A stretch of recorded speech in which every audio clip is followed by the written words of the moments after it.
As you go into people's homes, probably one of the most unique challenges that you have is figuring out how you and basically the person who has hired you, the family, usually the family caregiver, how the two of you can work together to blend in this caregiving journey.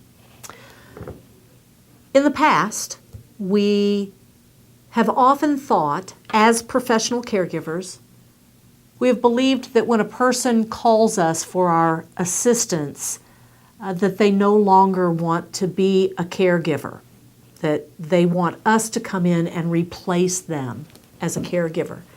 We now know that that is absolutely not true. We have spent a lot of time talking to family caregivers and surveying them to what their needs are.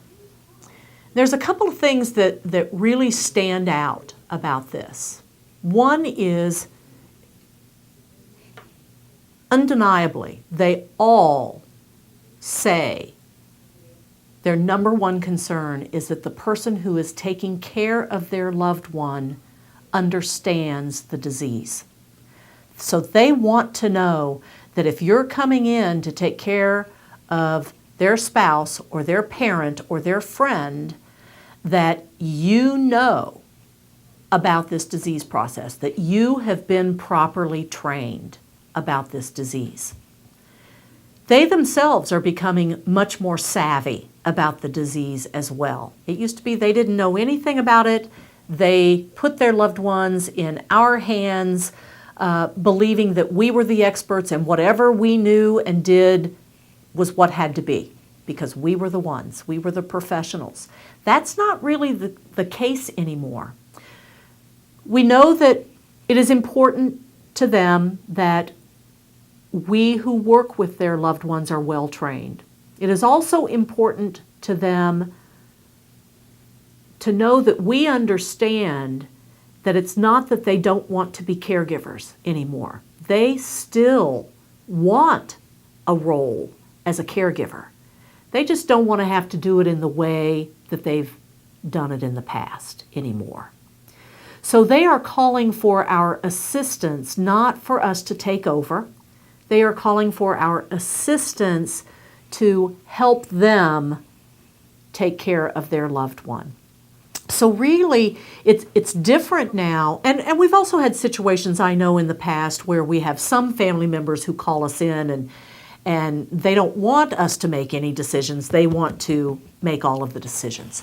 Overall, that is changing. There still may always be some people on the extremes of the continuum. But most family caregivers or any friend, any caregiver who is taking care of a significant other, really wants to join forces, because in this instance, the more the better.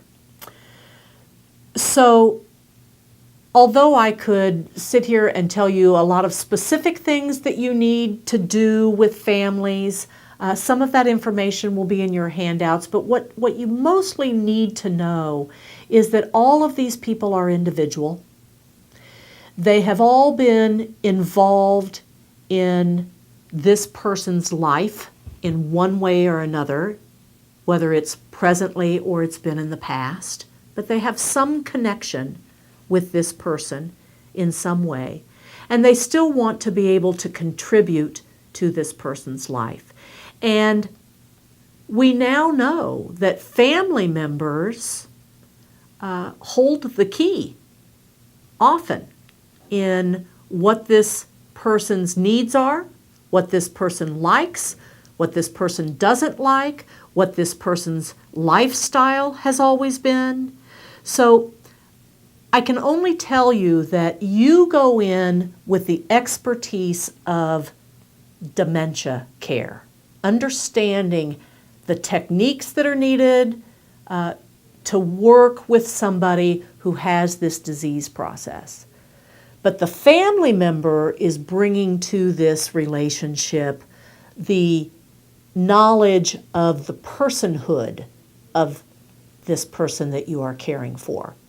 And when we talk about quality of life, remember that these are two aspects that must come together. So it is important for them to listen to us for our expertise, as long as indeed you are an expert. You need to know what you're talking about. If they ask you questions, you need to answer them honestly and in a caring way. And if you don't know the answer, you need to not make one up. You need to tell them that you will find the answer. And there are always ways to find the answers. But indeed, you are going in there as a dementia expert in caregiving. And they are the other part of the puzzle, because without knowing what they know, you can't do your job well. So they need you, you equally need them. Every person is going to be different. Every personality is going to be different. So it is important that you just find a way to determine what their needs are, as well as what the needs are of the person that you are hired to care for.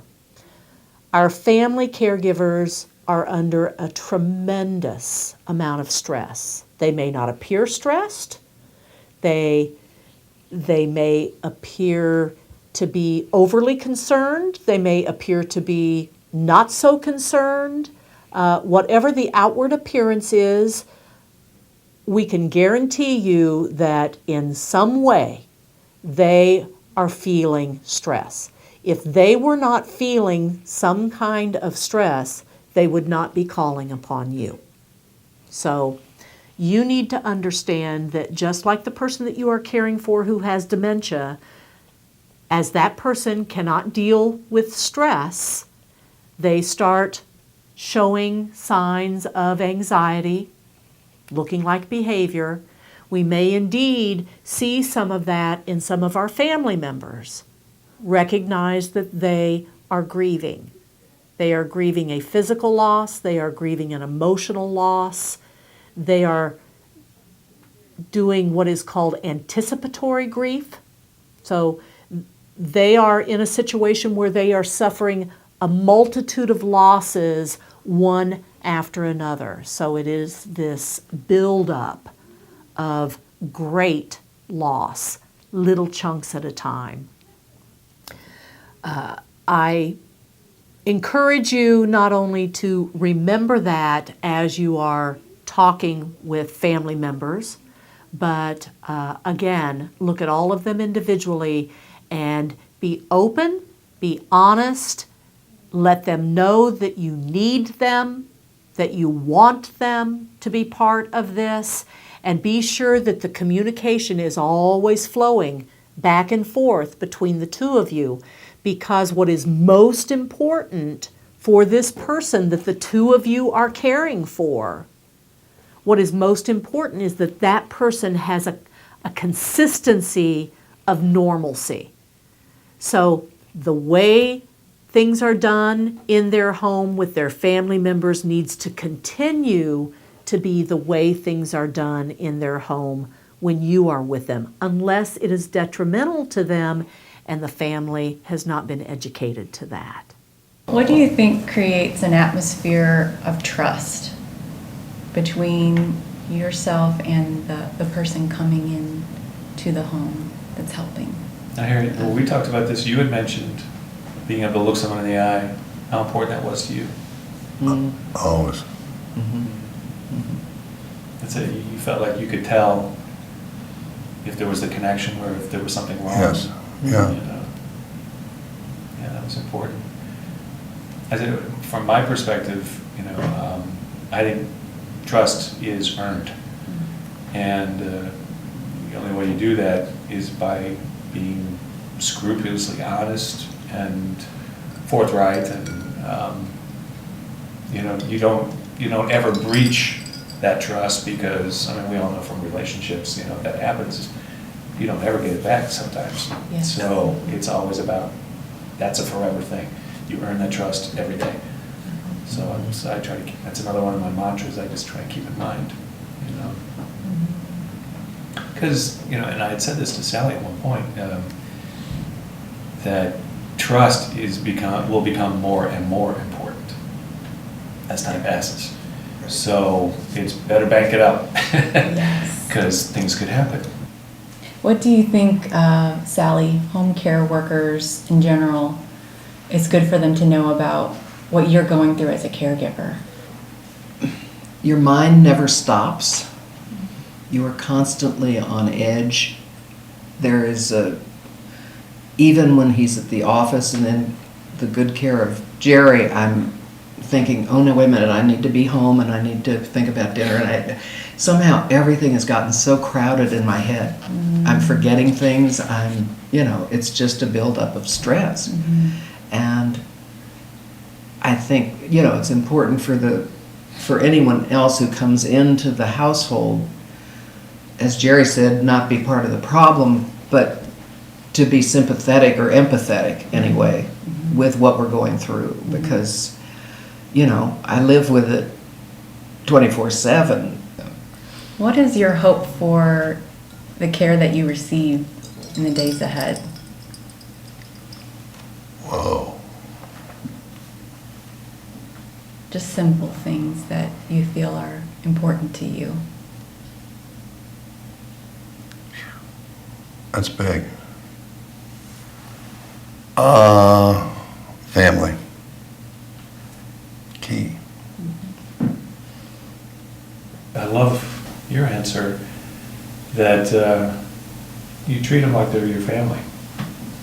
Because that's what they need, that's what you should be there to do. I think that's a great answer. True. Yeah.